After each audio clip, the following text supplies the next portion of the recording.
One mega trap for your journey to success.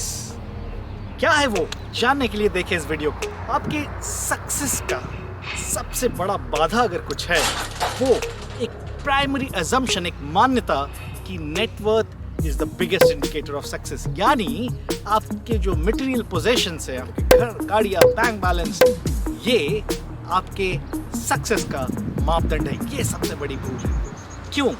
ये of course एक important पैमाना है, एक इंडिकेटर है, पर ये एक लैगिंग इंडिकेटर है, ये आउटकम इंडिकेटर है। इसको अगर आपने बना लिया अपना primary focus of decision making in terms of career and profession, you are going to make a big mistake. आप बहुत बड़ी भूल करेंगे अगर आपने इसको, यानी अपने नेटवर्थ को, नेट मटेरियल पोजीशंस को अपना डिसीजन मेकिंग का आधार बनाया।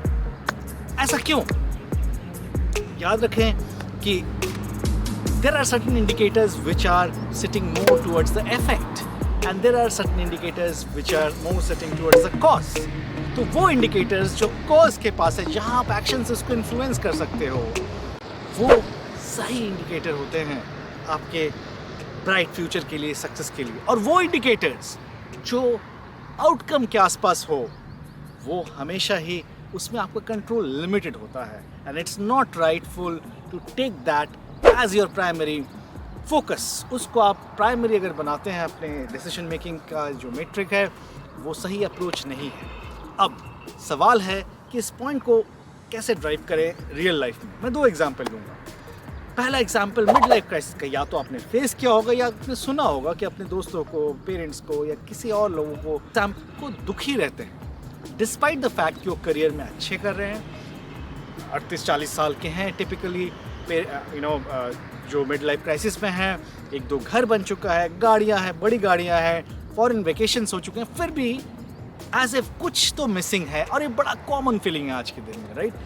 अगर आप उतना अच्छा नहीं कर रहे हैं तो अलग बात है, फिर तो आप दौड़ में दौड़ते रहिए रिटायरमेंट तक। पर अगर आप रीजनेबली वेल कर रहे हैं, कॉर्पोरेट में हैं, अच्छी सैलरी पा रहे हैं, तो ये कभी ना कभी आपको हिट करेगा। 35 में हिट कर सकता है, 45 में हिट कर सकता है, 40 में हिट कर सकता है, पर जरूर करेगा। क्यों?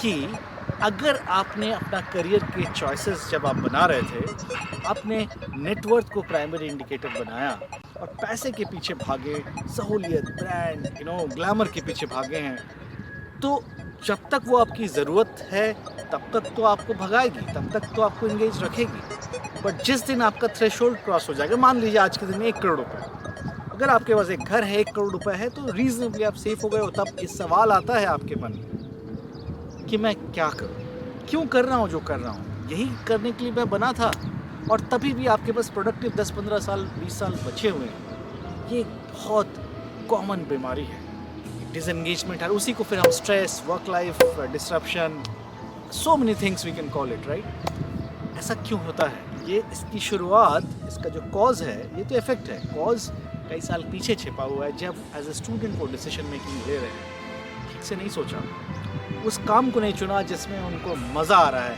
उसने उस काम को चुना जहाँ पे पैसे मिल रहे हैं। क्योंकि डायरेक्टली और इनडायरेक्टली नेटवर्थ को उन्होंने अपना सक्सेस का पैमाना माना, उसने अपने मटेरियल पोजेशंस को माना, यही मेरे सक्सेस का मापदंड है।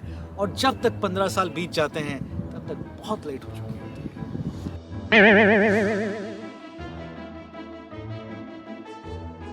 एक दूसरा एग्जांपल मैं ले रहा हूँ, सेकंड जनरेशन एंटरप्रेन्योर्स को देखेंगे आप अगर, कई बार ऐसा होता है, not always, mark my words, कि आपको दिखेगा कि सेकंड जनरेशन एंटरप्रेन्योर्स में अपने बिजनेस को बढ़ाना तो छोड़, डुबा दिया या फिर जस्ट मेंटेन किया, उनको मन नहीं लगा उसमें।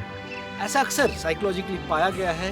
इसलिए होता है कि सेकंड जनरेशन एंटरप्रेन्योर्स को पता होता है बैंक में कितने जीरोज हैं, 1 के बाद या 5 के बाद। उनको पता है उनके बैंक में करोड़ रुपए हैं, और वो गलती कर बैठते हैं कि उन्होंने लाइफ के सक्सेस को फिर से नेटवर्क में तोला, और उनको लगा कि मेरे पास तो इतना है ही, तो क्यों करूँ। ये एक बहुत बड़ी गलती है कि नेटवर्थ यानी आउटकम इंडिकेटर को, एक लैगिंग इंडिकेटर को डिसीजन मेकिंग क्राइटेरिया बनाना। और वैसे लोग सेकंड जनरेशन एंटरप्रेन्योर्स के या तो अपने बिजनेस को डुबो देते हैं या फिर कुछ नहीं करते हुए अपने ऑटो मोड में चलता रहता है। मेरा आपसे गुजारिश है कि अगर आप स्टूडेंट है, अर्ली स्टेज प्रोफेशनल है, इवन मिड स्टेज प्रोफेशनल है, give your self a chance. अपने आप को एक मौका दीजिए, अपने पैशन को, अपने उस काम को जिसमें आपको मज़ा आता है, उसको एक बार मौका दीजिए। मैं आपको विश्वास दिलाता हूँ, पहाड़ के उस पार पॉट ऑफ गोल्ड है। पहाड़ के उस पार आपको सोने का घड़ा मिलेगा, देरी से मिलेगा पर मिलेगा। आप प्लीज़ उसको परस्यू कीजिए, क्योंकि अगर आप परस्यू नहीं करते तो पहाड़ के इस पार आपको एक समूह, एक सी ऑफ मीडियोक्रिटी मिलेगा, राइट, जिसमें आप खो जाओगे और फिर उसको अलग अलग नाम दोगे, जिसका एक नाम है mid life crisis. Thank you very much. आशा करता हूँ वीडियो अच्छा लगा। Please hit the like button, channel को जरूर सब्सक्राइब कीजिए ताकि मेरे नए वीडियोस आप तक पहुँचे। बहुत बहुत धन्यवाद। Stay focused.